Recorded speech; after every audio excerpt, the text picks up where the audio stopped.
There are many ways to approach our understanding of what Just Be You actually means. And of course, Just Be You is authenticity. So when I speak about authenticity, what I'm really getting to the heart of is how to just be you. And of course, I reiterate this, when someone says to you, just be you, it is an incredibly ambiguous, hard to digest, and really almost impossible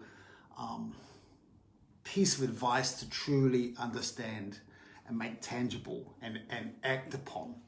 So let me break this down for you. What I discovered last year, and amongst all the chaos in 2020, was that authenticity can actually sit on a timeline. And so I'm going to share this timeline with you, which might help you understand what Just Be You could look like for you. This takes time. This takes time, and I'm going to use this as an example. I've been working with a singing coach now for coming on 3 months, and 2 days ago we were doing something, and how I'm using my breathing just clicked. And I said, do you mean like this? And she goes, yeah, yes, that's what I've been saying for the last 10 weeks. But it just clicked. It took me 10 weeks for that to digest and me to practice it and then go, oh my God, most of the effort is coming from my breathing, right? That's 10 weeks. I'm going to give you one more example, which is a bit more funny. My acting teacher used to talk to me about the word indicating. When you are indicating in your acting how you want your audience to see you. I'm happy, I'm excited, I'm glum, I'm melancholic, I'm angry. Indicating is kind of bad acting when you're trying to show your audience, and it's also bad presenting. When you're trying to show your audience instead of just being you. Now, my acting teacher taught me that. You've heard me talk about indicating a lot, I'm sure. My acting teacher, Michael Sasente, taught me that back in 1998, and that only clicked, truly clicked, in 2017. Let that sink in for a while. Anyway, it's a game changer when you truly understand it. So authenticity sits on a timeline. This is a timeline. It might look like I've got a piece of thread and pulling that apart. Doesn't matter what it is. This is a line, and here, might be back to front for you, but at the beginning is obviously the past, and the middle is the present, the now, and the future. Now the present is you just being you. We're not on stage or we're not on camera at this point. Take that, remove that away right now. So in the middle is the present, where you are just being you. In being you, in any given moment, you are sharing hundreds, if not thousands, of facial expressions, your hands, the movements, your body, the sparkle in your eye. All these little things are going off subtly. These little nuances are happening consistently, firing off in any given moment. You don't really know how you're going to behave in the next moment, but you know that you will do the next right thing. What most presenters are doing when they go on camera or stages is that they are foregoing what Just Be You actually means, and they're not presenting from the present. They're presenting from the past of their timeline or the future. Now let me explain what both the past and the present look like when you are presenting, and just you might be able to see or pick up if that is what you do. When we present from the past, we are choosing from a past memory.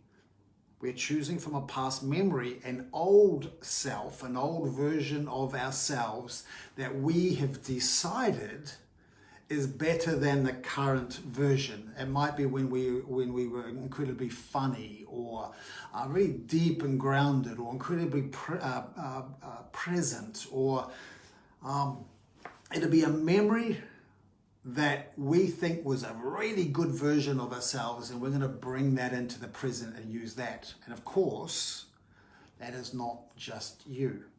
You're choosing from the past. Who you are right now is the perfect version. Now, at the other end of that spectrum, the other end of this timeline, is the future. And this is when a presenter decides to choose a future fantasy of how they are on stage or camera. This is their perceived idea of who they think the audience is going to like the most. It's not you. This is probably the most damaging one, because it's not you. It's you choosing who you think your audience will like the most. Your fantasy of the best you. Your fantasy of who you are on stage or camera. Your perceived idea of what your audience wants you to be. Foregoing who you actually are for the sake and your perceived needs of your audience. Now think about that for a second. That is really putting on a mask. This is who I think my audience wants. The memory, the past of the timeline, is this is when I thought I was the most engaging, and I'm going to copy that and bring that and try and be that person here again.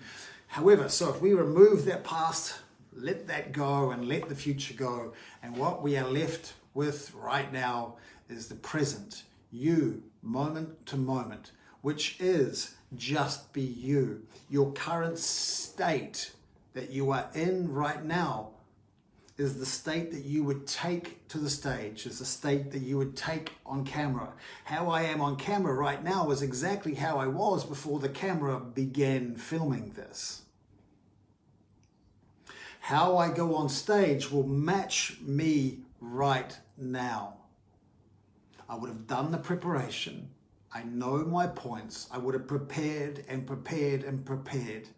And then when I get on stage, I let it all go. And I have layers and layers and layers of bone deep craft over many years, developing great tools that help me amplify what I'm doing on stage. It comes naturally, so it is just be me. I never want people to forget that craft and learning to be good at something can be foregone, that you skip that part. That is the most essential part. However, when we are trying to understand authenticity, I like people to start with this clean slate, because what most presenting teachers, coaches are teaching for me is incorrect.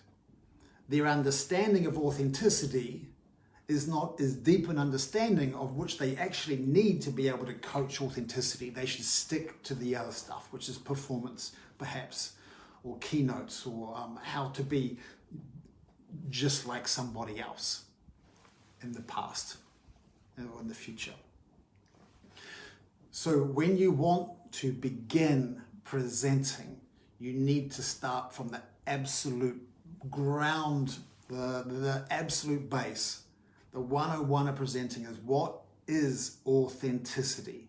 If you want to be an authentic presenter, if you want to truly connect with your audience at a level that you think about or you dream about, then being authentic is going to give that to you, because you are then operating in a place of this balance of the heart brain and the brain. When you're in the heart brain, you'll connect. When you're in the brain, you'll need tools to connect. Whoa, that was pretty good. When you're in the brain, when you're in the mind, this is just a filing system. This is what you already know. This is what you don't know that you already know.